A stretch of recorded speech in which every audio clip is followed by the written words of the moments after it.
Welcome to Inspiring Perspectives, a podcast by thinkPARALLAX featuring fresh takes and bold ideas for the real-world sustainability challenges and solutions at some of the world's most respected brands and companies. I'm your host, Derek Sabori, and this is what sustainability sounds like today. Hey everybody, thanks for joining. I'm here with Adam Kotin. He's the Managing Director of the Soil and Climate Initiative, or SCI. Adam, thanks for being on the show today. Great to be here, Derek. Good to see you. Good to see you as well. I'm excited to dive in and talk about all the great work that you guys are doing there, regenerative agriculture, verification systems, farm systems, farmers, science, etc. So let's go ahead and dive in. Let's do it. If you could, first tell us about the organization. Tell us a little bit about Soil and Climate Initiative. Yeah, for sure. So Soil and Climate Initiative, we go by SCI, rolls off the tongue a little easier. We are a project of a national nonprofit called Green America. And really what our role is to catalyze the adoption of regenerative agriculture management at scale and build essentially the incentives and the enthusiasm, the passion, if you will, as well as the tools and resources for farmers as well as brands and consumers to really understand the significance of this opportunity, this regenerative agriculture opportunity, which is multifaceted. It has all kinds of win-win-wins that I'm really excited to talk about today. And we're just really excited about the groundswell of enthusiasm for a new way of farming and a new way of looking at our food, that really agriculture can help to mitigate the climate crisis. It can help us adapt and be more resilient in the face of the climate crisis and extreme weather. And it's all right there in the soil. We've got what we need to really make some headway on this challenge. Well, as you said, great opportunity. I mean, regenerative agriculture, regeneration, resilience, those are all just buzzwords that we're hearing in all industries. Before we dive in and kind of talk about all those opportunities and the specifics of regenerative agriculture, tell me a little bit about your role as a managing director. What are you doing? What's a day in the life of Adam Kotin looking like these days?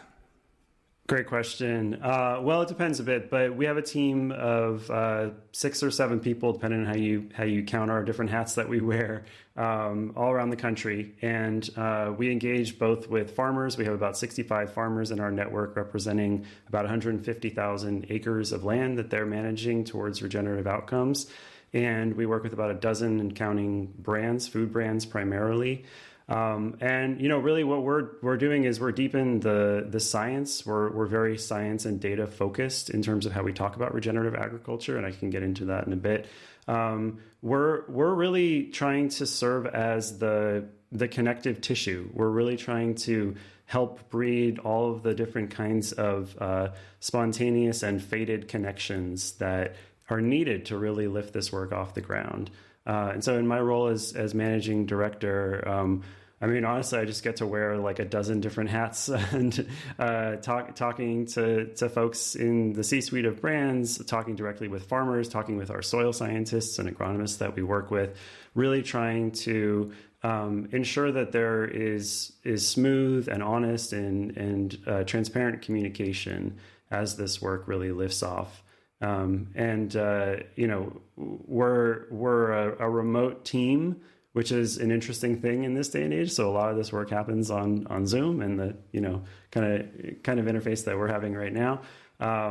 But ultimately, it all ties back to the context in which everyone that we're talking to works. And so when we're talking to a farmer and like way up in the upper Midwest, or if we're talking to someone out in California, if we're talking to a brand that is $10-20 million in annual revenue, or a startup brand that's really just looking to figure out their way into the market, it's all contextual. It's all about hearing what people have to say and really trying to understand how we can meet multiple objectives at once. A lot of times we end up with solutions that actually cause other problems down the road. What we're trying to do is actually look at the whole system, talk to everybody in it, and like I said, build the incentives and the enthusiasm and the tools to really move this forward in a a truly sustainable and lasting way.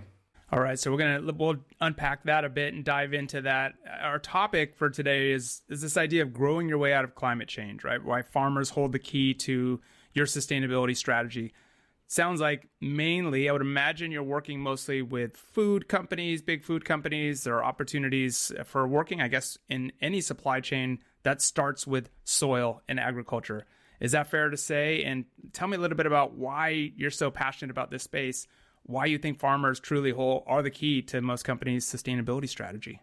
Yeah. Well, so just on kind of a personal note, I grew up in California, where I think there's over 200 different crops being grown at scale there.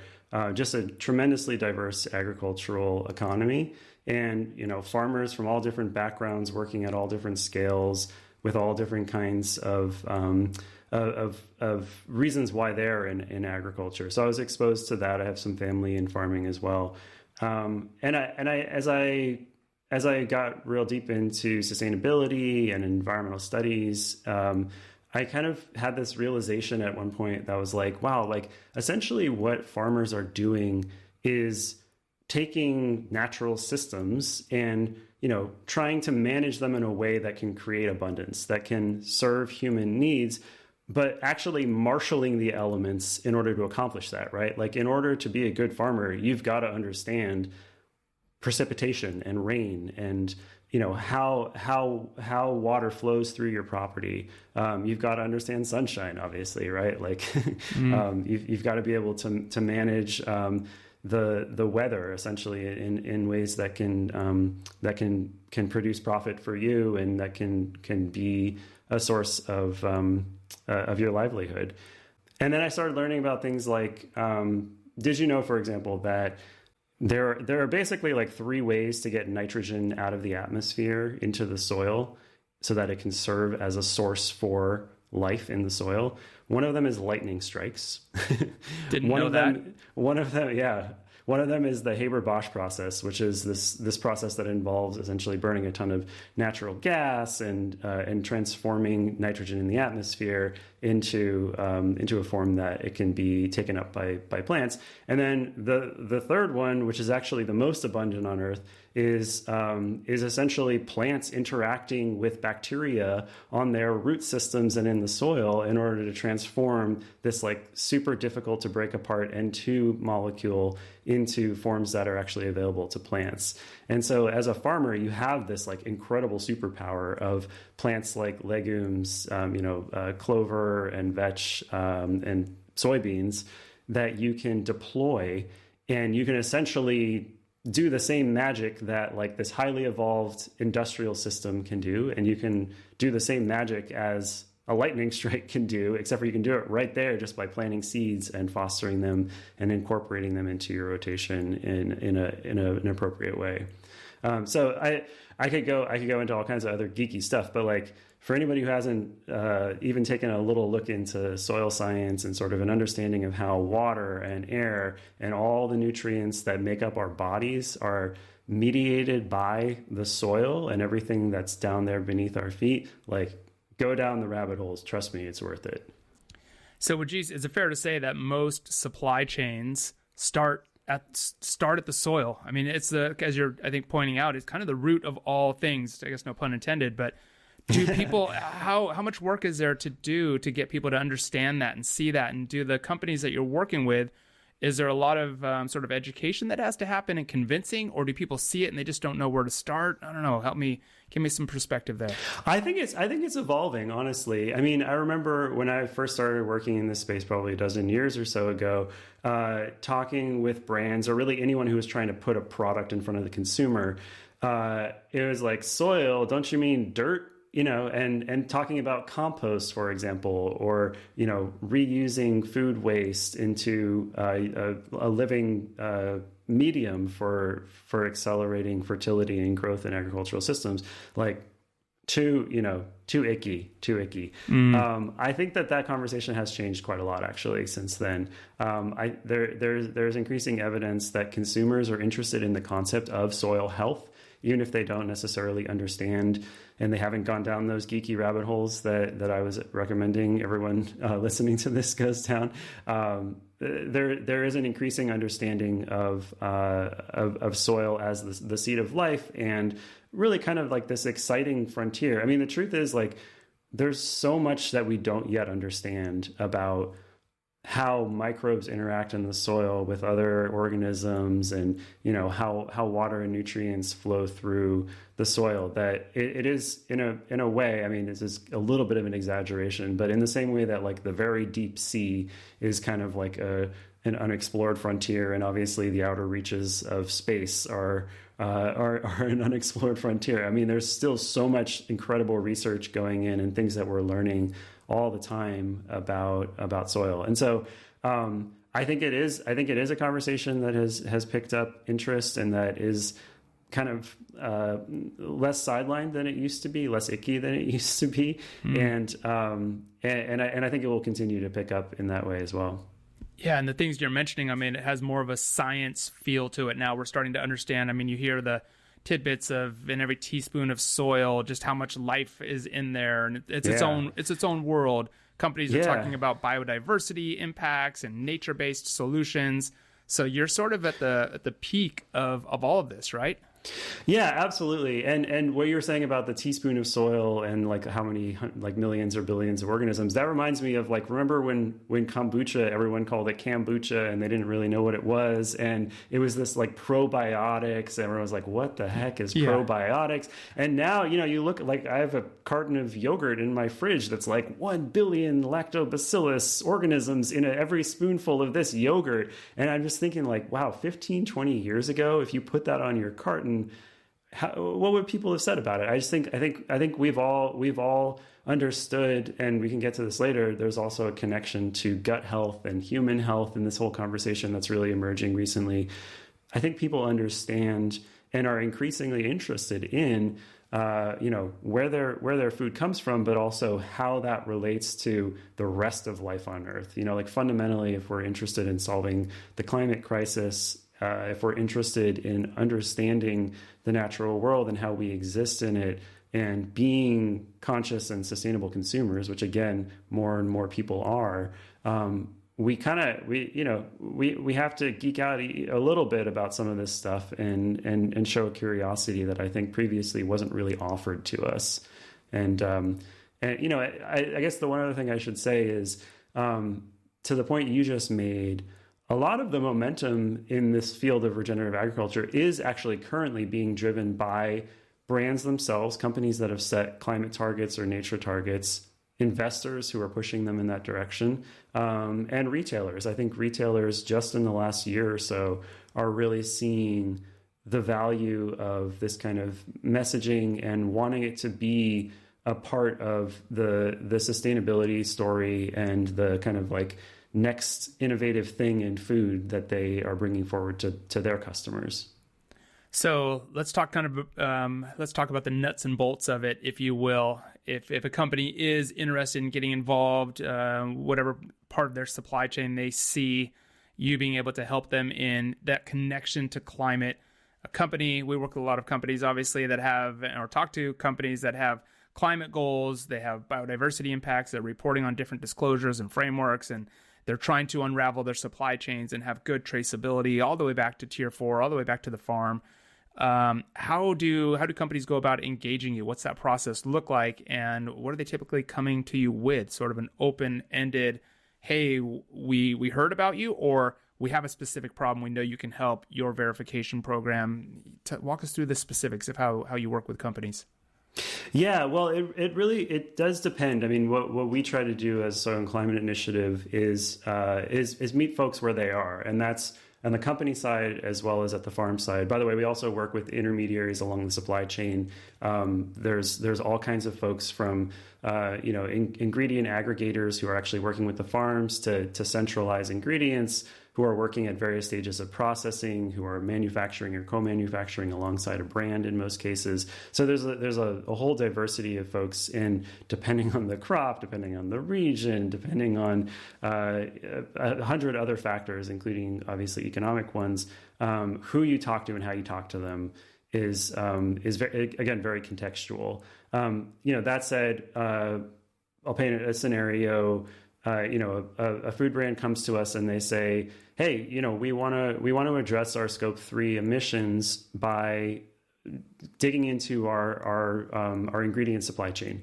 We want to find ways that we can not only reduce emissions from the production of our ingredients, but potentially also, and this is the really exciting thing that I hope we'll get to, draw down carbon into the soil." There's a huge opportunity here to actually not just reduce emissions, but actually be locking up carbon in soils in various ways, and I think that's part of the real excitement here is that you can take this thing that actually produces an output, that actually produces an ingredient that you can use, and it can also have that positive climate impact, not just mitigating harm, but actually generating positive impact.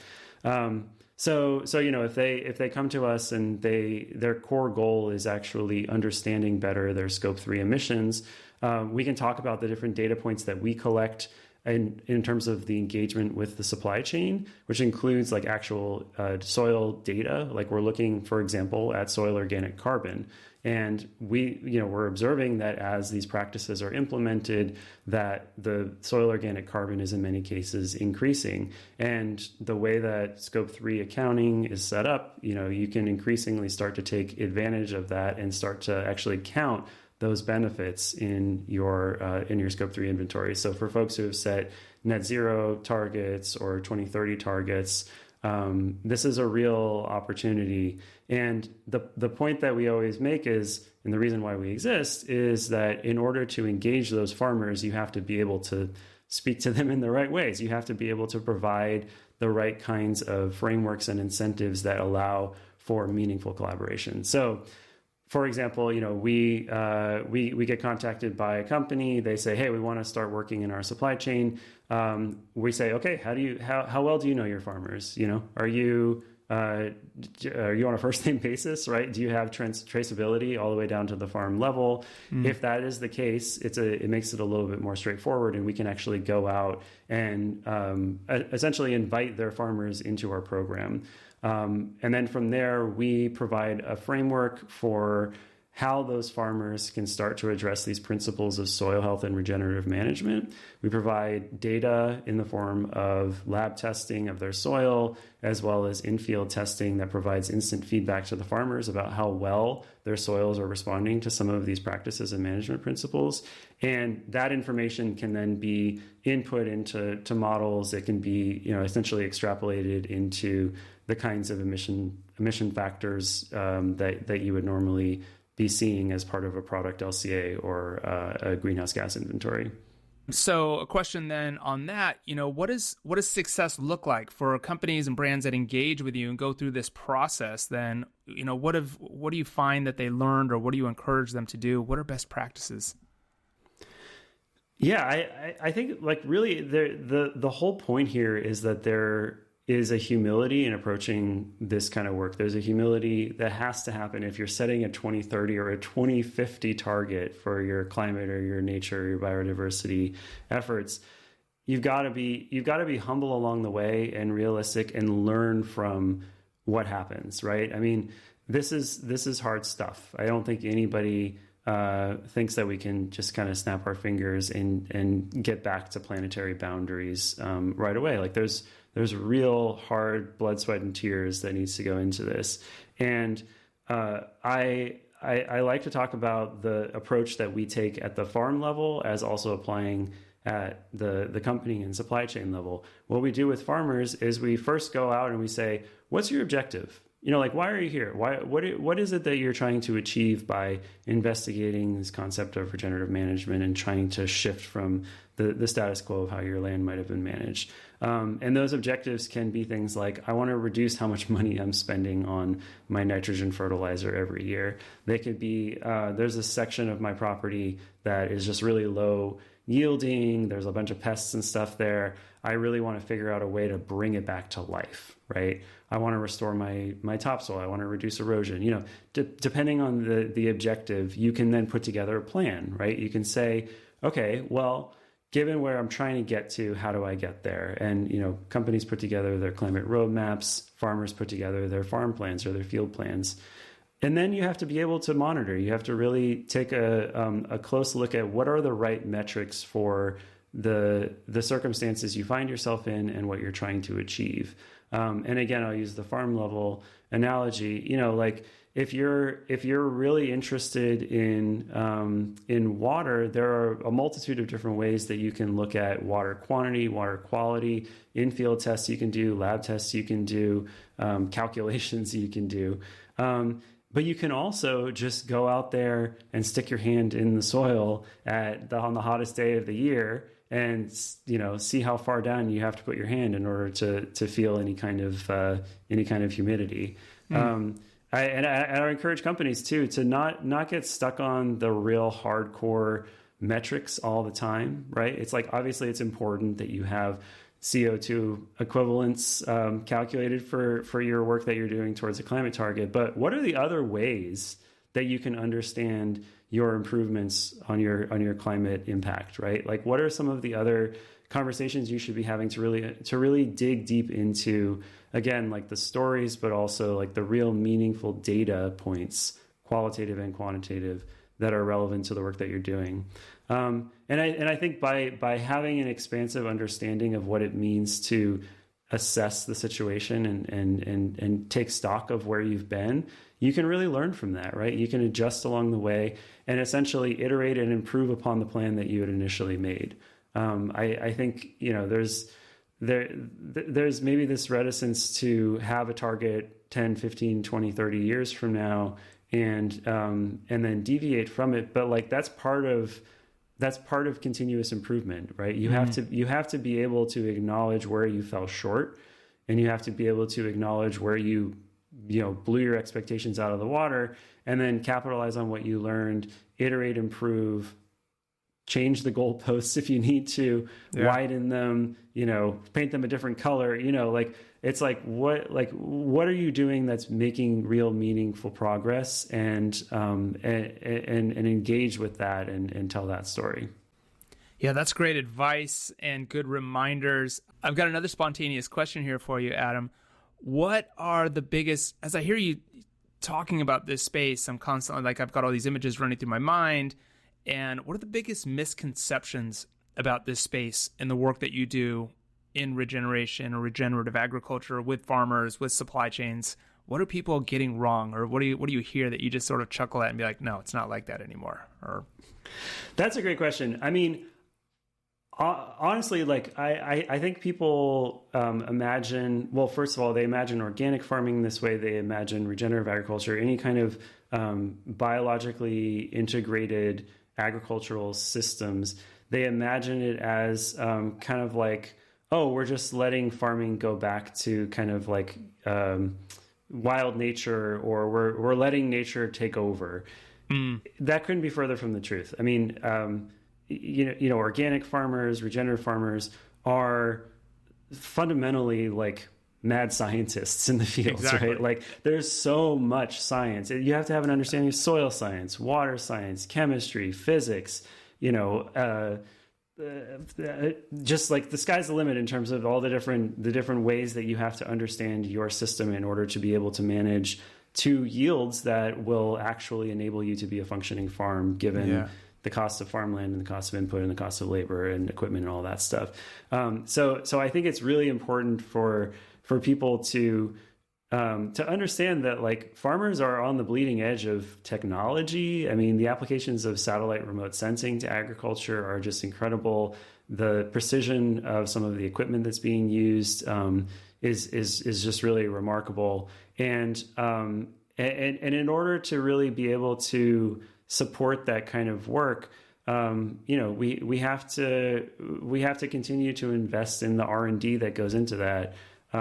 Slight tangent, but if you imagine just how far organic agriculture has come in terms of the productivity per acre in most crops since the organic standard was adopted a few decades ago, it's remarkable. And if you look at the amount of research and development that has gone into organic agriculture versus conventional agriculture in that time, it's a tiny, teeny percentage of that total that's gone to conventional ag.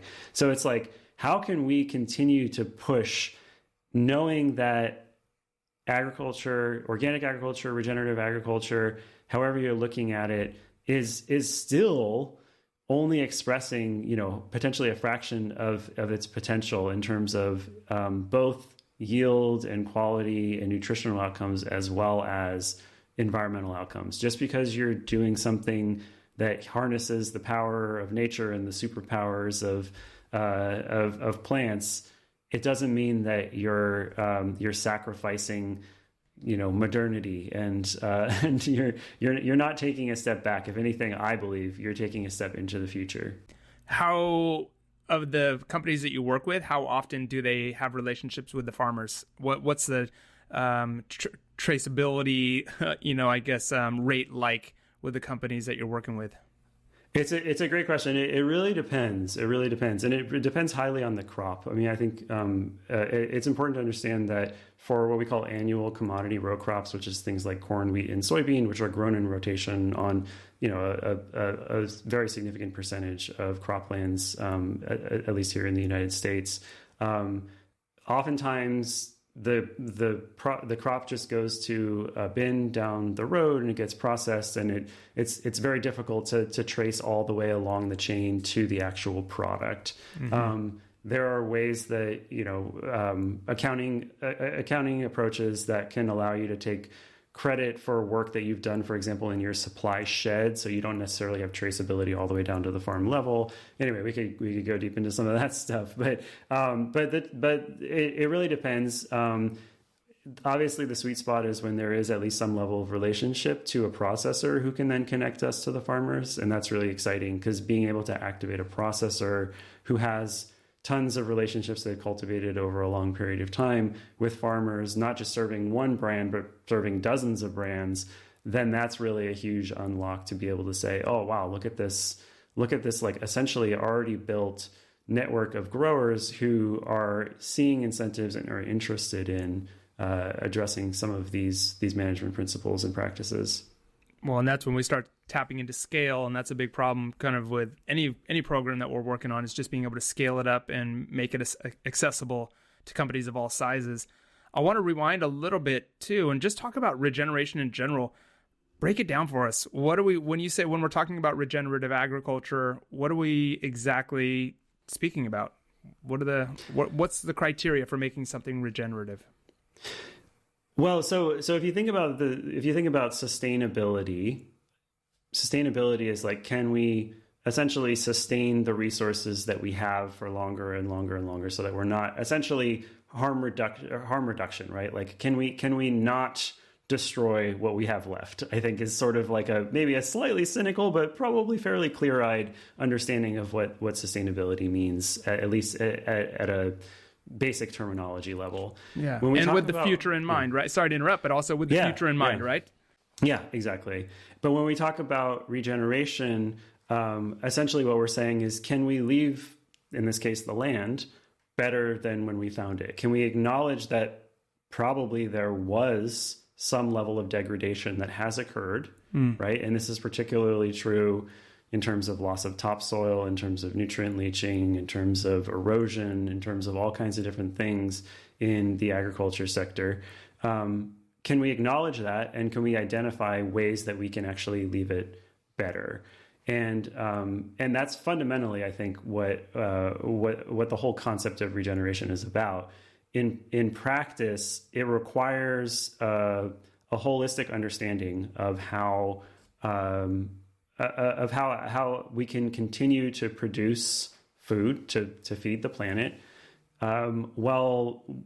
while essentially taking advantage of all those superpowers and like cool stuff happening in the soil to simultaneously be leaving the land better than what we found it. And that includes an understanding of how biodiversity, diversity of crops, as well as diversity of things like cover crops and other species that you're incorporating into the system. It includes, an understanding of how water availability and water quality are really important features of an agricultural system, and the opportunities that we have to better manage water.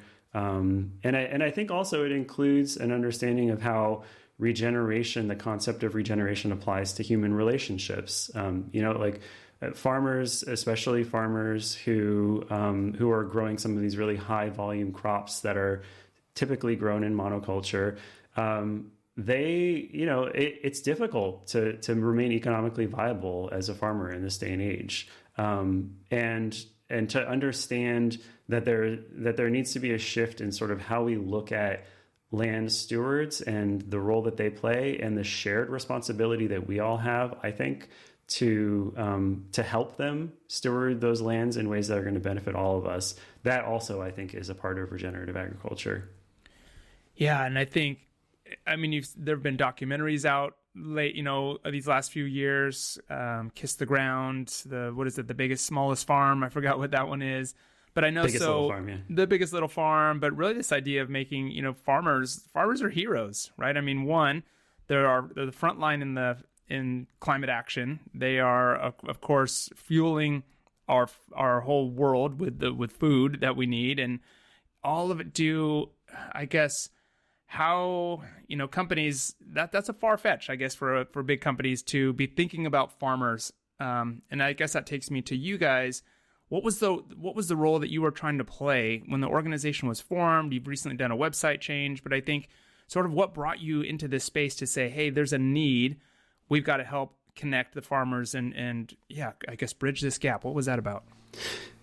Well, the first one is just that we're so excited to tell this story and to tell it in a scientifically based, practical, pragmatic, again, clear-eyed way. I think to acknowledge the complexity of what it takes to truly transform our food systems in these ways where they can actually meaningfully be regenerating is it's a story that needs to be told. I think the connection between agriculture and climate is a story that needs to be told. Just the sheer tenacity, the innovation of these farmers who are, in some cases, wholesale shift from how their land has been managed for 3, 4, 5 generations of their family, and the personal, emotional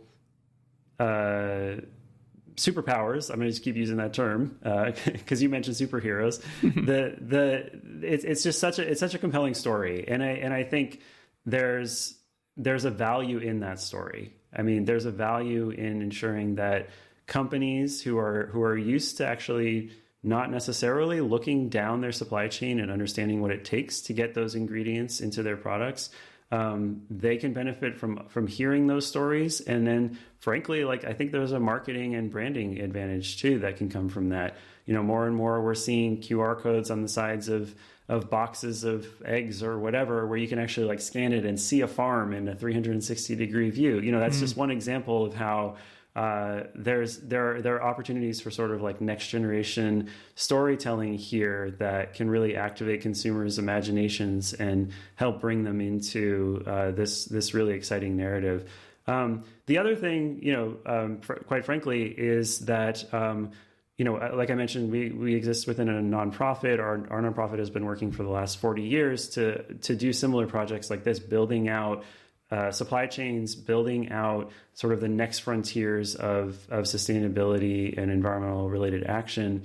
And we saw a need to hold an integrity to the use of this term regenerative, to hold to the science of it. One of the things that we're focused on is the outcomes that come from this. We're really focused on the data to make sure that we're standing on solid ground when we talk about this stuff in the public sphere. And just one example, a colleague of mine, Tina Owens with the Nutrient Density Alliance, just did an analysis recently that over $1 trillion worth of companies have made quote unquote regenerative agriculture commitments. Now, on the one hand, that's fantastic, right? That shows that there's real enthusiasm and real actual meaningful money going into this kind of work. However, there is also a risk of greenwashing. There is a very real risk that incremental, marginal change that is really not actually moving the needle in the ways that we all know that it needs to be moved can be branded in a way that that it might, that it shouldn't be. And so part of the reason why our organization landed on the idea of having a verification program actually as an option within the pathways that farmers and companies can follow is because we want to make sure that there is that integrity and that everyone can trust that the work that's being done here is meaningful and producing the outcomes that we're all looking for. Yeah, that's really important. I wonder, for companies who are hearing this, thinking about it, practitioners who are representing their company, they're working on this in the supply chain, or they're just in charge of sustainability.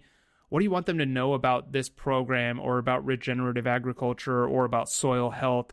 I know we talked about the role that it plays specifically, but what are the benefits that we can sell them on right now that says, hey, get involved in this because X, Y, Z? What are some takeaways that we want listeners to know? Well, I mean, I think there's very clearly the carbon story and the climate story, I should say. As far as I know, engaging your agricultural supply chain is the only opportunity you have to reduce emissions and draw down carbon and adapt your supply chains to the future, right? Like, no shade to solar panels, but as far as I'm concerned, solar panels are actually, they're helping encourage runoff in many cases. It's an impervious surface, right? That and oftentimes you're putting it into an agricultural field where previously there was soil. In the case of agriculture and well-managed agricultural fields, you can actually lock up water in the soil, hold it there during periods of high precipitation so that when drought comes around, which it usually will in this day and age, it's actually there to support and sustain life when you need it. It's just such a win-win-win opportunity that I don't know why you would overlook it, I guess. And really meaningfully, as we talked about earlier, take a look at your scope 3 supply chain, especially if you're a food brand, the vast majority of your impact is going to be coming from agricultural products and the actual land management at the ground level. It's an industry that is, really hungering, I think, for the interest and investment in the positive, inspiring approaches to change that we're talking about here. I think beyond that, not to sound like a broken record, but I just really think there's a compelling story here. In addition to the connection between food and climate that we've talked about, I mentioned earlier our sister program, which is called the Nutrient Density Alliance. There's increasingly work coming out, research that's been published over the last number of years, starting to really demonstrate meaningfully this link between food that is grown in healthy soils that have a functioning microbiome in the same way that our bodies have a microbiome. Food that's grown in these kinds of soils is increasingly showing signs of having healthier benefits for people. And there's a real human health and well-being story to be told here as well that I think I would love to see R&D on that kind of thing just go through the roof, because it's really an incredible good for you, good for the planet kind of story that is pretty rare in this age. Yeah, win-win-win. So food companies, textile, apparel companies, get in here, get your hands dirty in the soil, in the dirt, if you will. How, if you could, we've got this question that we always ask, if you could wave a magic wand, Adam, and just sort of make it all happen, make things the way the future become, the vision that you see there at SCI, what would that look like? What would we be looking at over the weekend if you could do that? Oh, wow. I think if I had my magic wand, I would evaporate all of the different impediments to meaningful change in the food system that exists, which include things like agricultural policy, some of the constraints that are imposed by international trade mechanisms and schemes. So it would be pretty magic wand. It would be very structural in terms of the changes that I would make, but maybe something a little bit more tangible. I would really like for everyone to meet a farmer. It would just be the conversation that your everyday consumer who might not normally have the opportunity to talk to somebody who is responsible for managing land day in and day out. The farmer would show up in their dining room at breakfast when they woke up in the morning, and they would have a really cool conversation, and they would really, understand why it is that our food system and our way of producing food is currently, and also imagine together what it can look like. I like that. I think that's great. Anything else, Adam, that you would... regeneration, regenerative agriculture, that is your topic. Are there other topics, though, that you would urge people in this space to just also keep their eye on or know about? Is there something else? Is there a space that also intrigues you that you are interested in learning more about or would urge others to learn more about? Yeah, well, water, absolutely. I'm from the arid West. I live here in Providence, Rhode Island now, which is the ocean state. Although, there's a lot more water, a lot of it's salt water, but there's still way more fresh water here than there is out in California.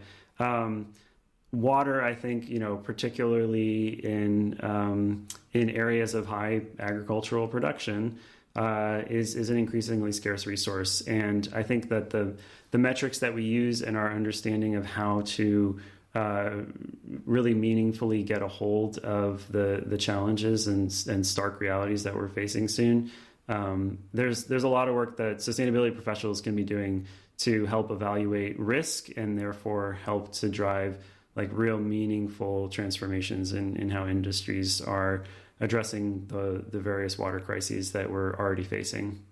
Yeah, that's a good point. Thanks for that. That's really important.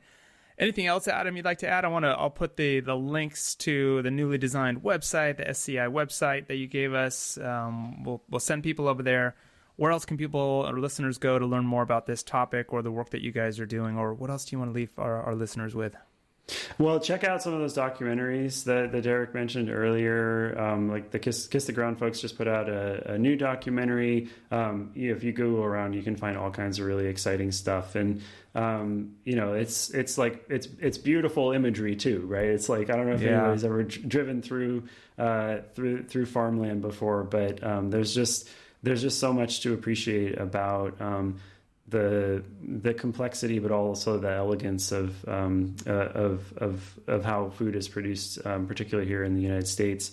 I would also encourage folks to engage with your local farms, right? I mean, I've been talking about kind of larger scale supply chains, processed goods, but go visit a farm in your neck of the woods, check out your local farmers market, and again, talk to those folks. Every time I talk to people who are managing the land in this way, I learn something new as well.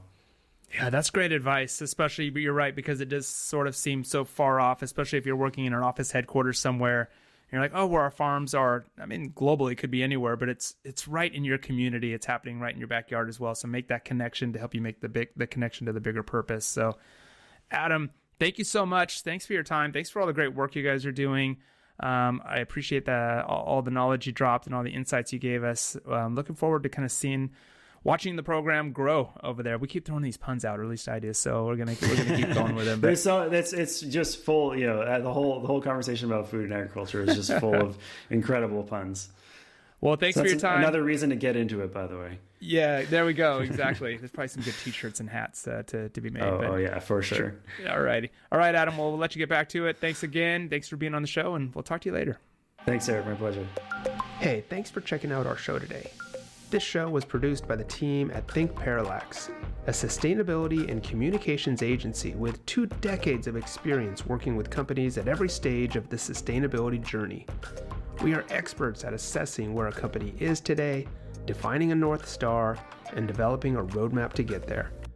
If your team needs sustainability guidance or training, or you have a recommendation for a guest or a topic on the show, visit us at thinkparallax.com. We'd love to hear from you.